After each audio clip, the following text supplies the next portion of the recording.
शिमला के संजौली क्षेत्र में आज 11 बजे सुबह हिंदू समाज और विभिन्न हिंदू संगठनों ने एकत्रित होकर जोरदार विरोध प्रदर्शन किया।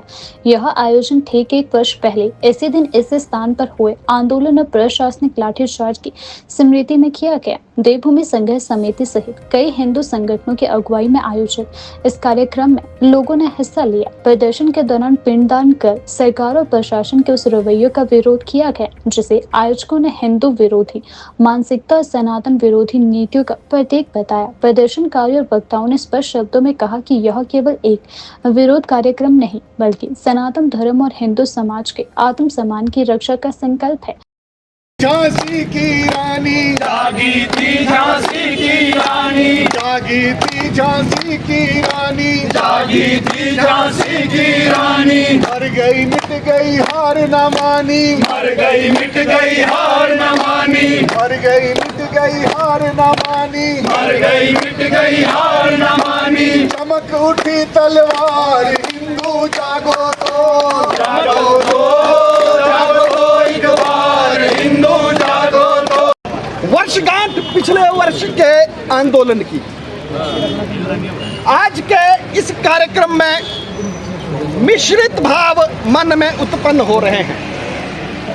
एक तरफ वो शौर्य का भाव है जिसके लिए आज हमने शौर्य स्मृति दिवस का ऐलान किया कि पूरी सनातनी एकता बिना किसी नेता बिना किसी झंडे के किसी जिहादी ताकतों को जवाब देने के लिए सड़कों पर आई। उस एकता को नमन करने के लिए शौर्य स्मृति दिवस और दूसरी तरफ वेदना का भाव ये कि जब वो सनातन की भीड़ अपने हक की आवाज उठाने के लिए आई, माताएं बहनें बुजुर्ग थे, तो प्रदेश की सनातन विरोधी सरकार जो कि पहले ही कह चुके थे कि हम तो सनातनी ताकतों को हरा के आए हैं, उन्होंने उस सनातनी आंदोलन का दमन करने के लिए सनातन विरोधी ये प्रतिकार का भाव, इसलिए प्रतिकार दिवस। तो ये मिश्रित भाव थे साथियों। जो वो पिछले वर्ष भीड़ यहाँ सनातनियों की आई वो अनायास नहीं आई, वो काफी वर्षों की वेदना टीस मन में दबी थी। वो भाव सिर्फ एक अवैध मस्जिद या अवैध मदरसे का नहीं था, भाव था लव जिहाद की पीड़ा का, भाव था लैंड जिहाद की पीड़ा का। आज हमारी कितनी बहन बेटियां गायब हो रही है और वो कहाँ मिल रही है सबको पता है। उसके पीछे किन का हाथ है? इन जिहादी तत्वों का हाथ है, धर्म विशेष के लोगों का हाथ है। वो वेदना थी, इसके पीछे वेदना थी लैंड जिहाद की। पूरी जमीनों का अतिक्रमण करके मज़ारे मस्जिदें बनाते जा रहे हैं। तीसरी वेदना थी डेमोग्राफिक चेंज की, जो जगह जगह 100 रुपए का काम नहीं 1 लाख रुपए की दुकान किराए में लेके बैठे हैं। कहां से किराया निकल रहा है? वेदना वो भी थी, और वेदना वो भी थी जो फड़ी वाले यहाँ पर जब गुजरते थे धर्म विशेष के लोग, माताएं बहनें उनसे फलों का भाव पूछती थी तो वो क्या फब्तियां कसते थे, क्या कमेंट देते थे, वेदना वो भी थी। तो 11 सितंबर 2024 को यहाँ का सनातन समाज जागा, सड़कों पे आया, और हम पूरे गर्व के साथ ये बात कहते हैं कि उस संजौली के आंदोलन ने हिमाचल नहीं, शिमला नहीं, पूरे देश की स्थिति बदल दी।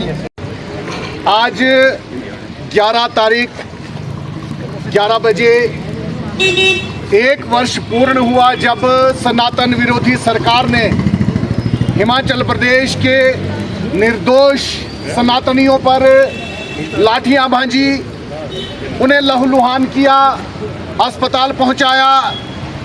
ये आज का जो सांकेतिक आंदोलन था, जैसे कि विजय जी ने बताया, मैं धन्यवाद करना चाहूँगा प्रशासन का कि उन्होंने मात्र 11 लोगों की परमिशन दी और हमने भी उसका पालन करते हुए उसी प्रकार इस सिंबॉलिक सांकेतिक आंदोलन को किया। इसके करने का मकसद सिर्फ ये था कि वो जो सनातन विरोधी सरकार ये सोच रही है कि सनातनियों को कुचलकर वो सुखी रह पाएगी, तो वो बहुत मुश्किल है। प्रदेश आपदा की खड़ी में है, इसलिए हमने भी यही सोचा कि आंदोलन जितना सूक्ष्म हो उतना अच्छा है, लेकिन जो सनातनियों की आवाज़ है ये हर वर्ष इसी प्रकार गूंजती रहेगी। जैसे इस सरकार ने हम सबको कुचला है, हमारी भावनाओं को कुचलने का प्रयास किया है, वो और ज़्यादा अंकुरित होकर और ज़्यादा मजबूत होकर आगे बढ़ेगी।